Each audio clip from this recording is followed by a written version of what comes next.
What is up, you guys? Welcome back to my channel, and if you're new here, just welcome. My name is Gemma Jade, but today we are going to be discussing bizarre encounters that I believe, at least, prove the men in black are not human.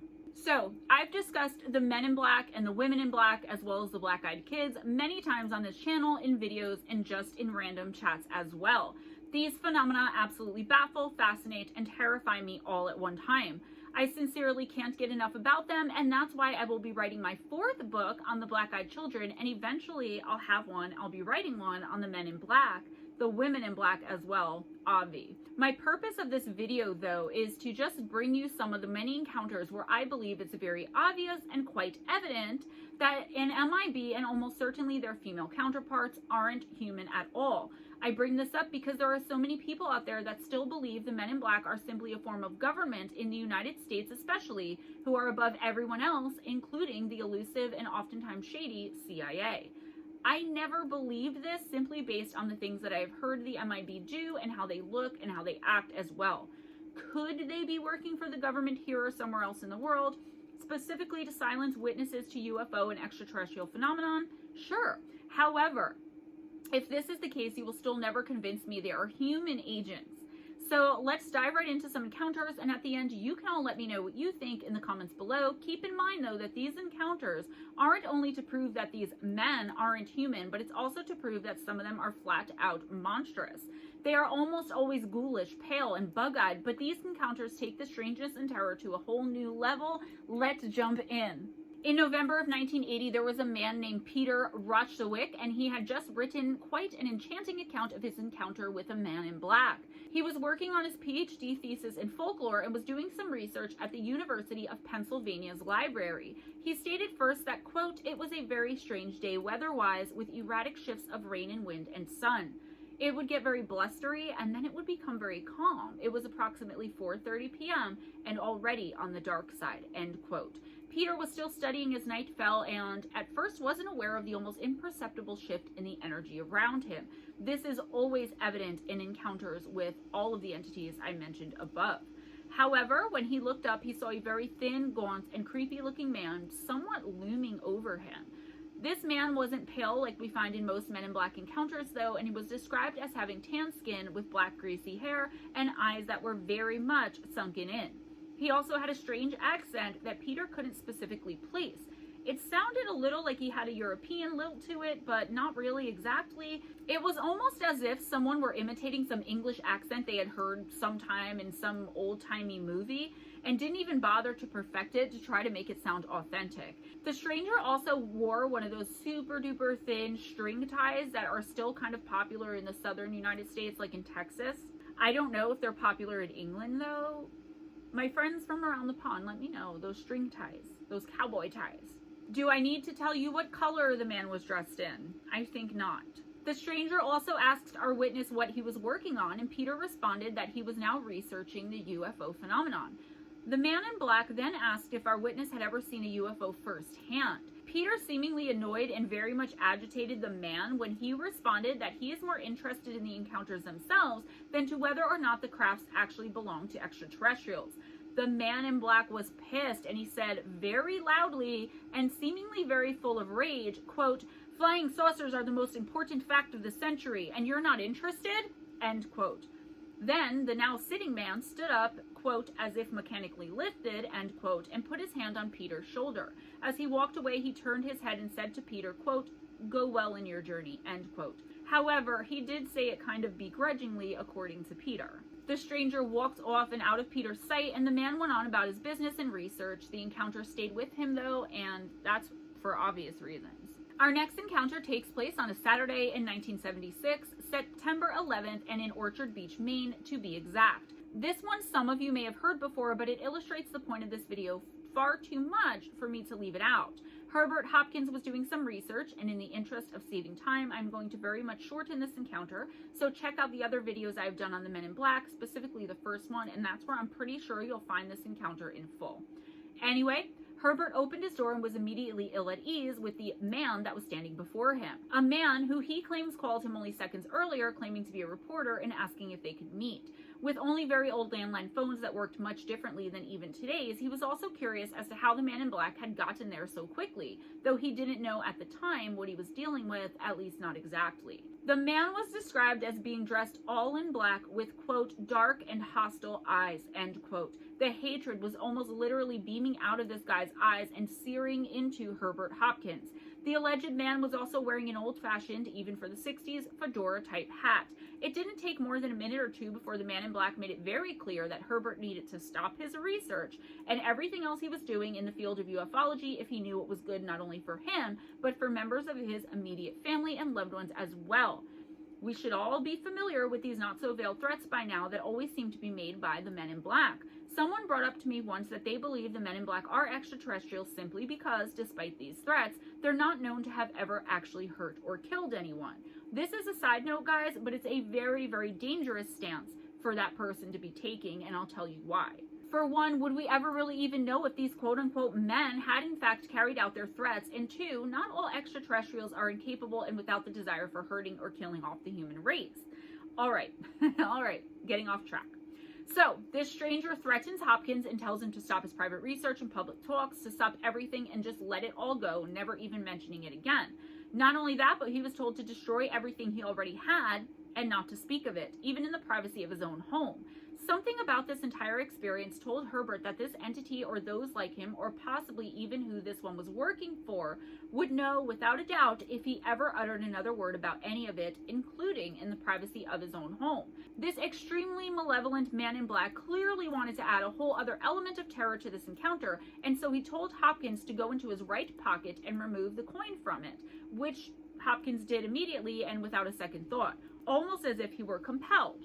The man in black's voice became even more monotone now, and it was described later as if the whole time this man was running on some sort of battery that, the longer he stood there, and especially when he spoke and tried to move, was running out of its charge quite quickly. How he knew the coins were in Herbert's pocket didn't even cross his mind, and he obediently held out the coin in the palm of his hand as he was told. With the tone of his robotic and monotone voice now undeniably threatening and menacing, this black-clad stranger in the night began to focus on the coin. As he did, it began to somehow transmute. It became blue in color and shimmered slightly, almost like we described the shimmering heat haze that was making the Glimmer Man so visible to us. After less than a minute, the coin was no longer there, and all that was left in its place was vapor, which then also quickly dissipated into the air. The coin had done something strange and had vanished literally into thin air and in the blink of an eye. As I said, there's way more to Herbert Hopkins' encounter, but I've already covered it, so check the description box for the links or look it up. It's really, really interesting. After this, the man in black quite gleefully let Hopkins know that he could do the exact same thing as he had done to the coin to his heart, if he should choose not to follow the suggestion to immediately stop all of his work and research, destroy it, and never speak of it again. As the conversation concluded, Hopkins said the man's speech began to slow and that the spaces between words began to increase as the visitor stood up slowly and announced, quote, "My energy is running low. Must go now. Goodbye," end quote. The man in black then turned, surely satisfied he had gotten his point across, and somewhat shuffled as though on a marionette string to the door, which opened automatically for him, and then he walked out into the darkness of the night and literally vanished into the cool night air. If you look into Man in Black encounters and you really dig in, you will find so many in this exact same way by these exact same beings, disguised as men who would tell them they better stop their work and leave it all alone, or else. Hopkins insisted that while the man was there in his presence, at one point he took his extremely pale and oddly long and gangly fingers and placed it on his super bright, shiny red lips. Lips that looked like lipstick sitting on top of nothing at all on an extremely pale, almost translucent face. The man in black seemed to have been doing this for effect, as right when Hopkins noticed that the lips weren't in fact lips at all, the MIB put one of these fingers to his lips as if to say, shh, and when he removed his finger, it was stained red. Somewhat similarly, and while we're on the subject of the alchemists and connection to modern-day Man in Black reports, there was a man named Wenzel Seiler who, in the 17th century, reportedly was in a monastery where he worked, and for whatever reason, he decided to just take his fingers and run it along this long oak table that was there. It was coated with a bright red substance, which many, including Wenzel, thought to be the Philosopher's Stone. This stone is special because it is widely believed to be the key which opens the door to the world's alchemical secrets, perhaps the door to the so-called veil we are always talking about. I don't really pretend to know, guys, but it seemed interesting. That's why I left it in here.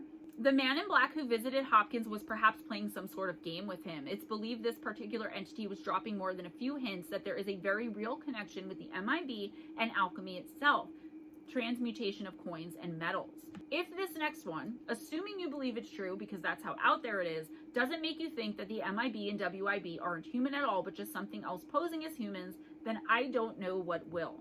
Just a few days after Herbert Hopkins' encounter on September 26, 1968, his daughter-in-law, whose name was Maureen, received a phone call from a man who claimed to know her husband John and asked if he and a companion could come and visit just then. Like, can we come right now? You don't know me, but I know your husband, so I'm going to bring my friend over. It's unknown why he said he and this companion needed to come and visit, and I honestly don't know the answer to that, but I do know that what happened next was one of the most bizarre and terribly uncomfortable, downright terrifying because of the implications, encounter story I have ever come across with an MIB. John was there at the time and instead offered to meet the man and his female companion at a local fast food place. Once they met, and for whatever reason, John brought this odd pair home with him to meet his wife Maureen. So John is John Hopkins, Herbert Hopkins' son. Both the man and the woman appeared to be in their mid-30s, but were dressed in very old-fashioned clothes. Some say it was like the 1920s style of clothing. While both the male and female looked very strange and somewhat inhuman, like something was very wrong with them in general, the woman is said to have looked particularly strange, even more so than her male counterpart. They both walked with very short steps, as though each move they made put them in great danger of falling. They were leaning very far forward as they walked too. It was like watching an extremely large infant or toddler take their first steps. It was literally like it was their first time walking on human legs. It was said that it seemed as though there was something very wrong with the way the woman's legs joined her hips. It's like she was put together by spare parts and at that made very, very wrong. They all sat on the couches in the living room, the stranger and his lady friend on one sofa, and Hopkins' daughter-in-law and son on the other, which was directly across from one another. So, weirdos here, people here. The man suddenly began to ask extremely detailed and very personal questions of the now really freaked out couple. I'm sure they were wondering what exactly they had gotten themselves into with inviting this strange couple to their home for some unknown reason. The man asked what the couple liked to read and watch on TV, what did they like to talk about in private, and what they liked to eat. Then the visit and conversation took a turn for the bizarre as the man began to grope his female companion's breasts, stomach, and private areas right in front of poor John and Maureen. He then looked at John and asked, quote, "Am I doing this right?" End quote. He also asked John, quote, "Is this all right?" End quote. Meaning, was it okay for him to be doing that at that moment in the living room to his female companion? Obviously, the answer was no, but think about how shocking this would be nowadays, not to mention how frightened and uncomfortable you would be. And then remember that this is the 1960s. So how much more so? These two must have had their heads explode. This was also creepy, shocking, and bizarre. For some unknown reason, John left the room and Maureen was left to deal with the strange and perverted guests on her own. The strange man then invited, almost to the point of begging and possibly even trying to compel her, Maureen to come and sit next to him on the other side of him. The man asked her how she was made and whether or not she had any nude photographs of herself to give him. Enough was enough, but before Maureen could insist the couple leave, the woman quickly announced she was ready to go now. She suddenly and without warning stood up and the man followed suit, both of them moving in a way that was described as, quote, "very mechanical looking," end quote. The woman started to make her way and walk toward the door. However, the man seemed to be frozen in place, literally, and seemed to be making no attempt to move at all or take any of the necessary steps, literally again, to get to the door to leave. He just stood there kind of waving back and forth as though he were some delicate flower being blown around by a strong wind or breeze. The couple seemed as well to only be able to walk a straight line, and the man was somehow blocking the woman's way out. Finally, and seemingly very confused, the woman turned to John and said, quote, "Can you please move him? I cannot move him by myself," end quote. She kept right on walking, and right before she slammed directly into her male friend, he too turned to leave, and they both walked right out the door, the whole time in a perfectly straight line without so much as a word. They didn't even say goodbye, or anything else for that matter. Okay, so this one is scary, but on a whole new and different level than anything I've ever seen or come across with the MIB before. What in the actual hell was going on here? And why didn't Maureen or John ask any questions? Why didn't they ever report the names of these men, this man and woman in black? I mean, it's not that I doubt their story. It's just like, why are there so many details missing? who were they? How did they know John? Why did they need to come back to the house? I don't understand why this was perfectly acceptable, unless, once again, we're talking about alchemy and we're talking about compelling. I mean, at first I thought they must have heard by then what happened to John's father, Herbert Hopkins, just a few days before. I remembered, though, that he was so scared he did stop all research and destroy most of it, but he also stopped talking about any of it as well. It wasn't until his deathbed that he finally told everyone why he had done what he'd done, and that's the first he ever spoke of his horrifying encounter with the robotic alchemist MIB who had visited him that night. So maybe he even kept it to himself with his family. He had to have known it had something to do with him when his son came to him with this crazy encounter story, but that's just speculation, as I wasn't there and there's no more info on any of it. I really can't be sure, and that's where this one ends, which I find incredibly frustrating and unfortunate. There is allegedly a report from an anonymous postal worker in Washington, D.C. who says he was out delivering mail one day on a new route. Along his way, he decided to snack on an apple as he walked. When he was done with it, he couldn't find a garbage can or a trash bin to throw it into. Maybe he thought it was biodegradable, maybe he didn't care. He threw it on the ground instead. As he walked off to get back to his vehicle to go to the next block, he was accosted by someone who seemed to be a security guard. Turns out he was in some kind of gated area to some type of nondescript office building, and the guard lectured him about negligence and littering and reminded the guy that everything done in, near, or around that building was recorded, audio and visual. Our postal worker apologized and hurried on his way, but he did remember thinking about how weird it was that there were no signs on the building and how he had to be buzzed in and go through what seemed like endless security just to deliver mail. A couple of months later, he ended up having to deliver mail to the same building. He says he saw 3 men walking toward the building as he got out of his vehicle and started to approach the front gate. He said the men did not appear to be quote-unquote real men, though, and looked more like something trying to impersonate how a man walks, or simply like they were all just learning how to walk properly in general, just like our last encounter. The men allegedly waddled as they walked instead of how we typically walk by putting one foot in front of the other and moving along.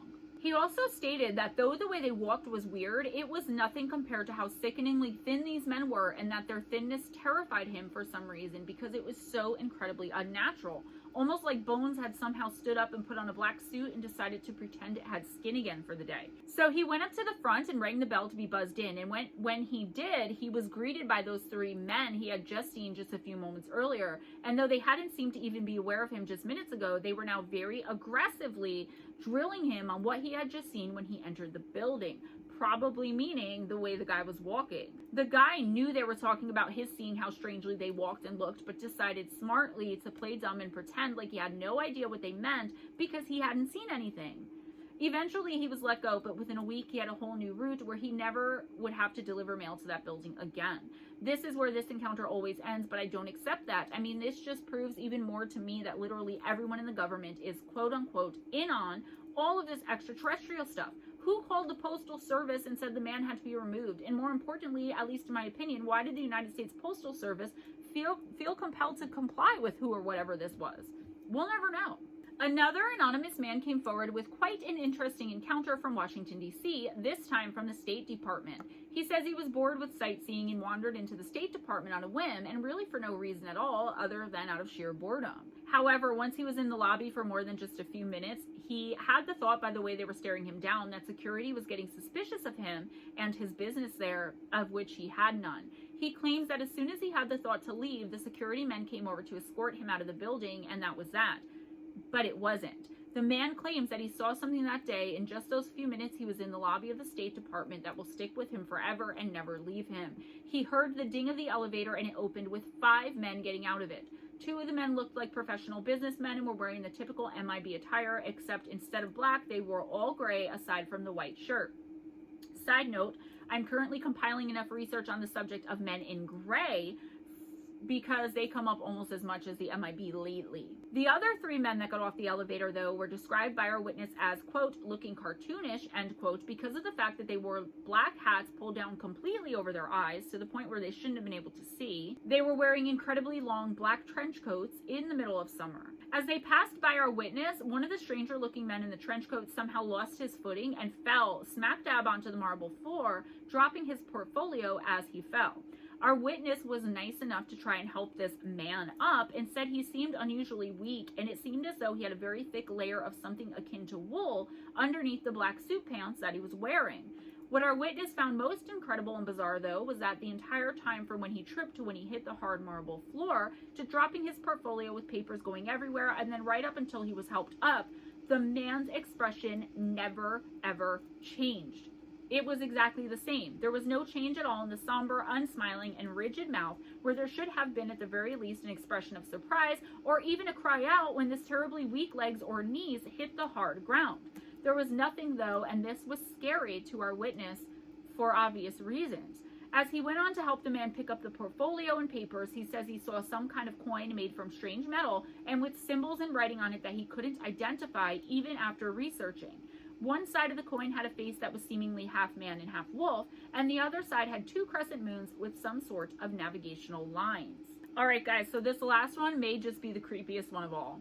In Scarborough, Yorkshire, England, in 1995, a 15-year-old girl who we will call Maddie had just gotten home from school and was home alone until her mother and then her father came home from work. It wasn't long after she got home that she heard a knock at her front door, which she got up and answered. There stood a strange-looking man in a business suit, despite the warm weather. He had on a mini pork pie-style hat and had a smile on his face that was described by our witness as, quote, insanely beaming, end quote. The stranger was dressed in all black suit and pants with a white shirt underneath. Although this is typical man in black attire, it was somewhat odd and definitely off because both the man's arm sleeves and pants legs were far too short for him. He was not only wearing a suit in insanely hot temperatures, but he was wearing one that was obviously a few sizes too small. I've heard this actually numerous times before. It's like either the MIB are impeccably dressed in sharp black suits and crisp white shirts, or they are all disheveled and wrinkled in ill-fitting clothes and suits.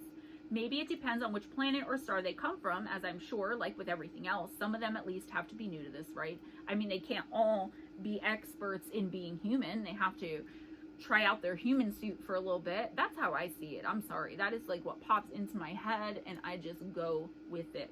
Anyways, the man spoke in an almost robotic and monotone voice with a very dull and low tone. His voice completely belied his insanely happy-seeming grin, though I'm sure the grin came off as more creepy than anything else. It tends to do that when a smile is plastered on someone's face, as we will soon come to know, because one of the next videos I'm filming today, and that I'll be putting out in the next week or two, is about encounters with these maniacally grinning men. Maddie said that for a moment, one which seemed to her like ages, the man simply stared at her with that insane grin on his face. Then his entire body jerked as if being bolted to life, and he asked her, quote, "Have you got insurance? Is it now?" End quote. There was no feeling to his voice, though, and it was incredibly jerky. Maddie did the reasonable thing and asked the man to come back later on when her parents were home, as she didn't know anything about such matters as insurance or anything like that. She was only 15 years old, way out of her comfort zone and out of her league with this stuff, I guess. The man was by now sweating profusely, which was not really too surprising considering the hot weather and the heavy suit he was wearing. He took off his hat, which reveals a completely bald head underneath, and wiped the sweat off of his forehead and brow, and when he did, it looked like a very thick layer of what seemed to Maddie to be stage makeup came off on the back of his hand. Now that she'd seen this, she realized the makeup was most carelessly applied to begin with and began to wonder how she had been fooled by it in the first place. She said the skin, or whatever it was underneath, was white to the point of almost being translucent and, quote, dead looking, end quote. The man then asked her, all the while huffing as though he were having trouble breathing and still sweating like crazy, quote, "Can I see a glass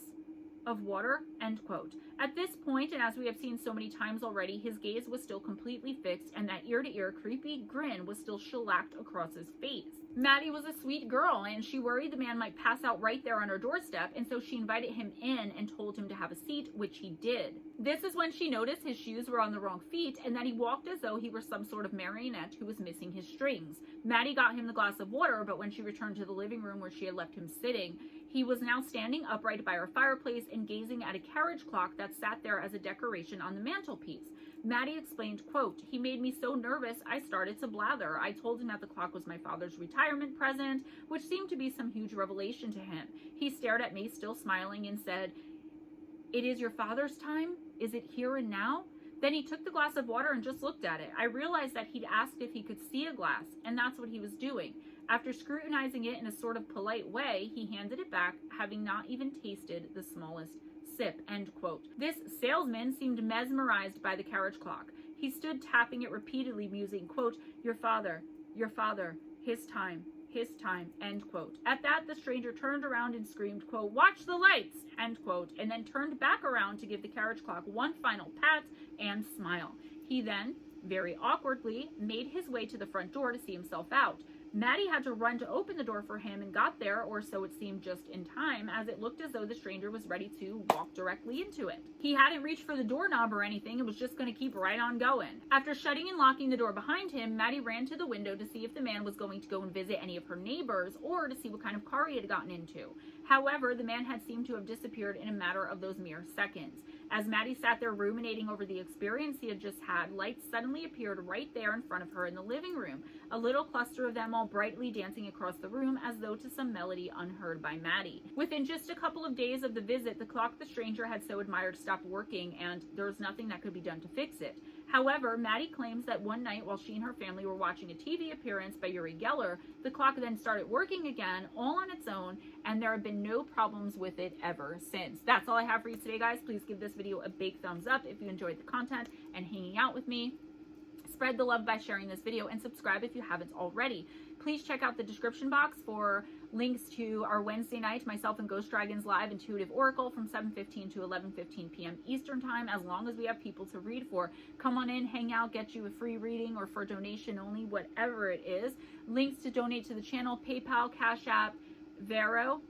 And if you'd like to become a patron, if you donate $20 a month or more through Patreon, you will receive an automatic personal monthly intuitive oracle reading from me to you as a gift and a thank you, and early release of videos, which is really the only other thing I'm offering right now. Gemma Jade Oracles is coming, the official website, but if you want to purchase one of my spiritual healing boxes or spiritual helper boxes, my manifestation sprays, offering mixes, sage bundles, moon water, sun water, it doesn't matter, guys. If it's metaphysical, I probably got it. If you want to order a spell, a charm, whatever it is, hit your girl up. The manifestation sprays have been working wonders, and I have 4 ounce and 8 ounce now. All of it, shipping is included in the prices. I've been selling boxes like crazy. I cannot wait for you guys to see the website. Thank you to everyone who supported me in that financially and otherwise. Donations are always greatly appreciated because that's the only way I get paid right now. Ad revenue does not even equal anywhere near the $100 I need. So once a month, whatever you guys donate, that's my pay, and I appreciate you guys so, so much. Also, I leave my Amazon wish list gift link in the description box, and basically just information on how to contact me. If you want a personal intuitive oracle reading, contact me at MoonBearOracle@gmail.com or GemmaJadeParanormal@gmail.com.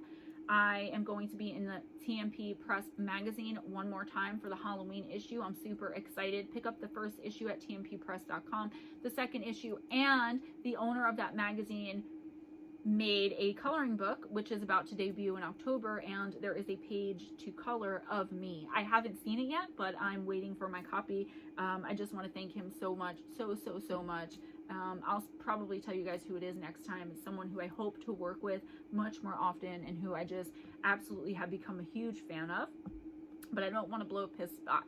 So anyway, guys, be kind to each other. It doesn't cost anything. Be kind to yourselves and never accept anything less than others being kind to you. Always go in grace, smile at a stranger, be blessed, and I will see you guys next time. Hit me up for orders or personal readings, okay? 1 hour video personal or remote personal, which lasts anywhere from 15 to 45 minutes, 7 to 15 cards, okay? Hit me up. I sell hours. Love you guys. Talk to you next time.